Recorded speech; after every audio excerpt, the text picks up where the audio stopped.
اعوذ باللہ من الشیطان الرجیم بسم اللہ الرحمن الرحیم الذین ان مکناہم فی الارض، وہ لوگ کہ جنہیں اگر ہم زمین میں تمکن عطا کر دیں، یہ وہی لفظ ہے کذالک مکننا لیوسف، سورہ یوسف میں 2 مرتبہ ہم پڑھ چکے ہیں۔ الذین ان مکناہم فی الارض، وہ لوگ کہ جنہیں اگر ہم زمین میں تمکن، قدرت، طاقت، غلبہ، حکومت، استیلاء عطا کر دیں تو وہ کیا کریں گے؟ اقاموا الصلاۃ، پہلا کام ہے نماز قائم کریں گے۔ یہی کام حضور نے کیا، جاتے ہی سب سے پہلے جمعہ قائم کیا اور پھر یہ کہ مسجد نبوی کی تعمیر کی، پہلا کام۔ وآتوا الزکوٰۃ، زکوٰۃ ادا کریں گے، آتوا الزکوٰۃ اور دیں زکوٰۃ، اقاموا الصلاۃ وآتوا الزکوٰۃ اور دیں گے وہ زکوٰۃ، اور یہ کہ زکوٰۃ کا نظام قائم کیا جائے تاکہ جو بھی معاشرے کے اندر پسماندہ طبقے کے پاس جن کے ہاں احتیاج ہے ان کا بھی کفالت کا بندوبست ہو۔ وَأَمَرُوا بِالْمَعْرُوفِ، اور وہ نیکی کا حکم دیں گے، وَنَهَوْا عَنِ الْمُنکَرِ، اور بدی سے روکیں گے، وَلِلَّهِ عَاقِبَةُ الْأُمُورِ، اور تمام معاملات کا بالکل آخری انجام تو ہے تو وہ تو ظاہر ہے کہ اللہ ہی کے ہاتھ میں ہے، اللہ کے قبضہ قدرت میں ہے۔ اس کو ہم یہ کہہ سکتے ہیں ایک اعتبار سے کہ گویا یہ نبی اکرم صلی اللہ علیہ وسلم کا مینیفیسٹو تھا۔ مینیفیسٹو ایک تو ہمارا آج کا تصور ہے کہ انتخابات میں جو پارٹیاں حصہ لیتی ہیں وہ اپنا اپنا پروگرام دیتی ہیں، لیکن اس سے علیحدہ کر دیجئے۔ لیکن چونکہ حضور، اگر یہ روایت صحیح ہے کہ یہ آیات نازل ہوئی ہیں جبکہ حضور تشریف لے جا رہے ہیں مکے سے مدینے کی طرف ہجرت کے سفر پر، تو اللہ کے علم میں ہے کہ اب آپ کا جو وہاں داخلہ ہونے والا ہے وہ تو ہوگا ایک بے تاج بادشاہ کی حیثیت سے، جاتے ہی آپ کو وہاں اللہ تعالیٰ کی طرف سے اختیار اور اقتدار مل جائے گا۔ تو جب یہ صورت ہوگی تو کیا کریں گے یہ؟ ان کی پرائرٹیز کیا ہوں گی؟ تو جیسے کہ جماعتیں کہا کرتی ہیں کہ ہماری حکومت بنے گی تو ہم یہ کریں گے، تو گویا کہ یہ ہے وہ ہمیشہ کے لیے اہل ایمان کا جو سمجھیے کہ اللہ تعالیٰ کی طرف سے دیا ہوا ان کا مینیفیسٹو ہے۔ الذین ان مکناہم فی الارض اقاموا الصلاۃ وآتوا الزکوٰۃ وامروا بالمعروف ونہوا عن المنکر وللہ عاقبۃ الامور۔ یہ آیات خاص ہیں۔ اب دیکھیے پھر وہی جو مکی صورتوں کا مضمون ہوتا ہے بالکل انداز جو ہے وہ بدل جائے گا۔ یہ آیات ہیں اثناء سفر ہجرت کی، یا ہو سکتا ہے کہ مدینہ پہنچ کر نازل ہوئی ہوں، لیکن یہ مکی صورت میں رکھ دی گئی ہیں مناسبت کے اعتبار سے کہ جہاں حج کے یہ افعال بیان ہو رہے مناسک حج، اس کے ساتھ ہی ان کو شامل کر دیا گیا۔ اب وہی جو عام مکی مضامین ہیں مکی صورتوں کے وہ شروع ہو جائیں گے۔ وَإِن يُكَذِّبُوكَ فَقَدْ كَذَّبَتْ قَبْلَهُمْ قَوْمُ نُوحٍ وَعَادٌ وَثَمُودُ۔ اور اے نبی اگر یہ آپ کو جھٹلا رہے ہیں تو آپ سے پہلے بھی جھٹلایا ہے قوم نوح نے، قوم عاد نے، قوم سمود نے، قوم ابراہیم و قوم لوط، ابراہیم کی قوم نے اور لوط کی قوم نے، واصحاب مدین اور مدین والوں نے، وکذب موسیٰ اور موسیٰ کی بھی تکذیب کی گئی تھی، فاملیت للکافرین، تو میں نے کافروں کو کچھ ڈھیل دی، مہلت دی، ان کی رسی دراز کی، ثم اخذتہم، پھر میں نے ان کو پکڑ لیا، فکیف کان نکیر، تو میری پکڑ کیسی رہی، کیا حشر ہوا قوم نوح کا اور قوم ہود کا اور قوم صالح کا۔ ان تمام اقوام کے جو حالات ہیں وہ قرآن مجید میں بار بار آ چکے ہیں۔ فَكَأَيٍّ مِّن قَرْيَةٍ أَهْلَكْنَاهَا، تو کتنی ہی ایسی بستیاں ہیں، آبادیاں ہیں جن کو ہم نے ہلاک کیا، وَهِيَ ظَالِمَةٌ، اور ہلاک یوں ہی نہیں کر دیا، وہ ظالم تھی، گناہ گار تھی، ان میں گناہ اتنا پھیل گیا تھا، شرک اور کفر کا اتنا دور دورہ ہو گیا تھا کہ گویا کہ وہ ایسے ہی تھا جیسے انسانی جسم کا کوئی حصہ اگر گل جائے تو اس کو کاٹ دینے ہی میں عافیت ہے، ورنہ پورے جسم کے لیے وہ چیز جو ہے وہ مضر ہوگی۔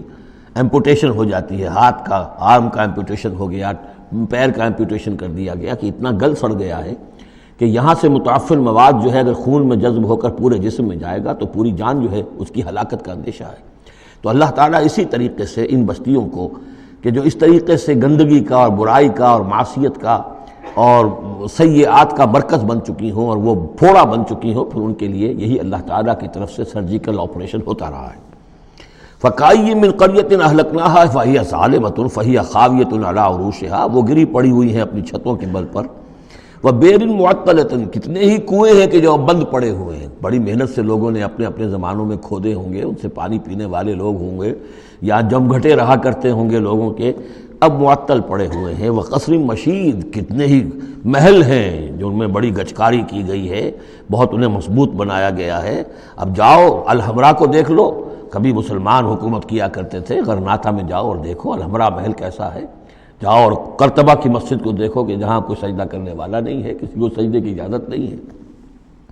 افلم یسیروا فی الارض، تو کیا یہ لوگ زمین میں گھومے پھرے نہیں ہیں؟ فَتَكُونَ لَهُمْ قُلُوبٌ يَعْقِلُونَ بِهَا، تو ہوتے ان کے دل جن سے یہ سمجھتے اور بات کو کی تہ تک پہنچتے۔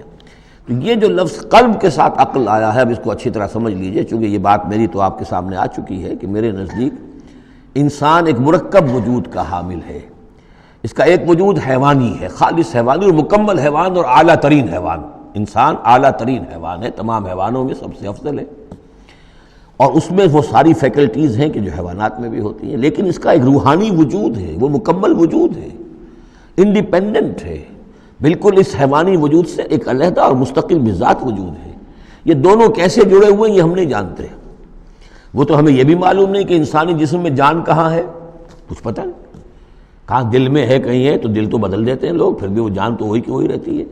اب تو جو کچھ ہو رہا ہے آپ کو معلوم ہے، تو جان کہاں ہے، کس چیز سے متعلق، دماغ سے متعلق ہے، دل سے متعلق، کہاں سے متعلق؟ تو لائف ہی کو ہم نہیں جانتے، تو لائف سے آگے روح کا تعلق کس طور سے ہے ہم کیا جان سکتے ہیں؟ ہست رب الناس رابا جان الناس، اتصال بے تکیف بے قیاس، یہ متصل ہے، یہ جو روحانی وجود ہے اور حیوانی وجود ہے یہ متصل ہے، ملے ہوئے تو ہیں، لیکن یہ اتصال ایسا ہے بے تکیف بے قیاس، نہ اس کی کیفیت معلوم ہو سکتی ہے، نہ اس کو کسی اور چیز پر قیاس کیا جا سکتا ہے، لیکن ہے دو علیحدہ وجود۔ ایک وجود پہلے پیدا کیا گیا تھا، کما خلقناکم اول مرہ، دوسرا وجود اس عالم خلق کے اندر آتا ہے، اور ان میں سے ہر ایک کی، دونوں کی اپنی اپنی عقل ہے۔ روح کی اپنی عقل ہے، روح کی اپنی آنکھ ہے، روح کے اپنے کان ہیں، اور جسم کے حیوانی وجود کے اپنی آنکھیں ہیں، اپنے کان ہیں، اپنی عقل ہے۔ تو ان السمع والبصر والفؤاد، یہ حیوانی، یہ گویا کہ انسان کے جو حیوانی ذرائع علم ہیں وہ یہ ہیں، جن کے بارے میں گفتگو سورہ بنی اسرائیل کی اس آیت کے حوالے سے میں تفصیلاً کر چکا ہوں۔ ان السمع والبصر والفؤاد کل اولئک کان عنہ مسئولا۔ لیکن انسان کے اندر جو یہ روح ہے یہ دیکھتی بھی ہے، یہ سنتی بھی ہے، اس کے اپنے کان ہیں، وہ غیر مرئی کان ہیں، غیر مرئی آنکھیں ہیں، لیکن اس کی اپنی عقل ہے۔ اب یہاں دیکھیے یہ دونوں چیزیں واضح ہو جائیں گی۔ فَتَكُونَ لَهُمْ قُلُوبٌ يَعْقِلُونَ بِهَا، تو ہوتے ان کے دل کہ جن سے یہ بات سمجھتے، او آذان يسمعون بها، یا ہوتے کان جن سے یہ سنتے، فَإِنَّهَا لَا تَعْمَى الْأَبْصَارُ وَلَكِنْ تَعْمَى الْقُلُوبُ الَّتِي فِي الصُّدُورِ، اس لیے کہ آنکھیں اندھی نہیں ہوا کرتی، دل اندھے ہو جاتے ہیں جو سینوں کے اندر ہے۔ یہ کون سا اندھاپا ہے؟ ابو جہل اندھا تھا کس اعتبار سے؟ ابو لہب اندھا تھا کس اعتبار سے؟ ولید بن مغیرہ اندھا تھا کس اعتبار سے؟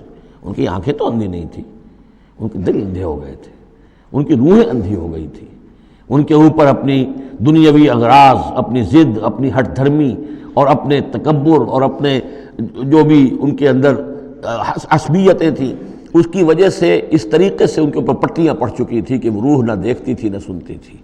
تو یہ ہے اصل میں یہ معاملہ۔ فَإِنَّهَا لَا تَعْمَى الْأَبْصَارُ، ایک ہے آنکھیں اندھی، لیکن ہو سکتا ہے اس کا دل جو ہے وہ دوسروں سے کہیں زیادہ دیکھنے والا ہو، لیکن یہ کہ آنکھوں کا اندھا ہونا اتنا بڑی بات نہیں، اتنا دل کا اندھا ہونا۔